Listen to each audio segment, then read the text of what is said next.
रवीना के 2 बच्चे थे। वो एक बड़ी कंपनी में काम करती थी।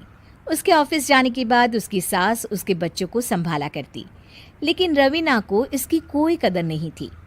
एक दिन रवीना अपनी माँ से फ़ोन पर कहती है, मम्मी क्या बताऊँ, मेरी सास तो बिल्कुल अच्छी नहीं है। वो समझती नहीं है कि मुझे कितना काम करना पड़ता है। एक तो ऑफिस तक का लंबा सफ़र और फिर 9 घंटे लगातार काम। बैठे बैठे तो मेरी पीठ अकड़ जाती है। खुद तो सारा दिन घर में मजे करती है, जब मन करा सोए, जब मन किया खाए। तभी उसकी सास वहाँ आ जाती है। अच्छा माँ, मैं बाद में आपको फ़ोन करती हूँ। जी मम्मी जी, कोई काम है क्या आपको? क्या हुआ? रवीना बहू, सारा दिन तो तू ऑफिस के मजे लेती है, लेकिन यहाँ ये बच्चे मुझे आराम भी नहीं करने देते। मेरी तो तबीयत खराब हो रही है। तो आपको लगता है कि मैं दफ्तर में मौज करती हूँ? आपको क्या समझाऊँ, छोड़िए। माँ, काम करना भी ज़रूरी है। मजबूरी नहीं होती तो मैं खुद ही अपने बच्चों को देख लेती। अब आज तो छुट्टी है ना, आज तो कम से कम घर का काम कर ले। बहू काम शुरू करती है। बच्चे के साथ काम करना उसके लिए असंभव हो जाता है। वो जाकर बच्चा सास को देती है और कहती है, मम्मी जी ज़रा बच्चा तो पकड़ लीजिए, मैं घर का काम कैसे करूं? जैसे मैं करती हूँ रोज बच्चे के साथ। तुझे बताऊं तो तू सोचती है कि कोई बड़ा काम तो है नहीं, बच्चा तो सोता रहता है। अब देख लिया। खैर, बस मैं यही तुझे समझाना चाहती थी। ला, बच्चा मुझे दे और काम कर। बहू मुंह बनाकर वहाँ से चली जाती है। वो मन में सोचती है, बात तो सही है, बच्चे के साथ घर का काम करना असंभव है। वो किसी तरह काम करती है और अगले दिन ऑफिस के लिए निकल जाती है। ऑफिस में उसकी सहेली उससे कहती है, यार तू तो बड़ी लकी है, तुझे तेरी सास खाना बना कर देती है, बच्चे भी देखती है और तुझे किसी बात की चिंता भी नहीं होने देती।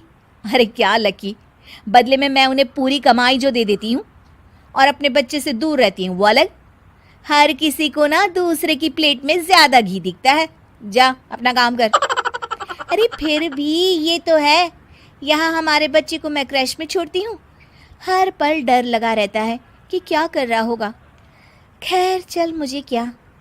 बहू घर आती है तो देखती है कि उसकी सास उसके बच्चे को बड़े ही प्यार से खिला रही होती है। वो माँ को देखकर खुश हो जाता है। बहू मन में सोचती है कि बात तो सही है, सासू माँ सारा दिन काम करती है, मैं ऑफिस से आकर भी काम नहीं करती हूँ। वो सास के पास जाती है और कहती है, माँ जी थक गई आप? और क्या, सारा दिन चक्कर घीनी की तरह पूरे घर में घूमती रहती हूँ और अब उम्र भी नहीं रही। लेकिन चल तू बता, क्या हुआ, कुछ काम है क्या? बहू कुछ नहीं कहती, मुस्कुराकर वहाँ से चली जाती है। लेकिन अगले दिन सुबह सुबह बहू सास से पहले उठकर उन्हें चाय देती है। अरे आज सूरज कहाँ से उगा है, तू पहले उठ गई। चल अच्छा किया, मरने से पहले तेरे हाथ की चाय तो पी ली। चलो अब चलकर किचन में लगूं। माँ जी, आपको आज से काम करने की ज़रूरत नहीं है। काम करने की ज़रूरत नहीं है मतलब? क्या तू करेगी आज से सारा काम? इतने अच्छे तो हमारे नसीब नहीं है भाई। नहीं माँ जी, मैं नहीं करूँगी, ना ही आप करेंगी, बल्कि ये करेगी। तभी वहाँ एक काम वाली बाई आ जाती है। ये कौन है बहू? माँ जी, ये नौकरानी है और आज से सारा काम यही करेगी। मुझे माफ़ कर दीजिए माँ जी, मैं नहीं समझ पाई कि आप थक जाती हैं। आज से आप सिर्फ आराम करिए और मुन्ने के साथ खेलिए। और सास बहू बच्चे के साथ खेलने लग जाते हैं।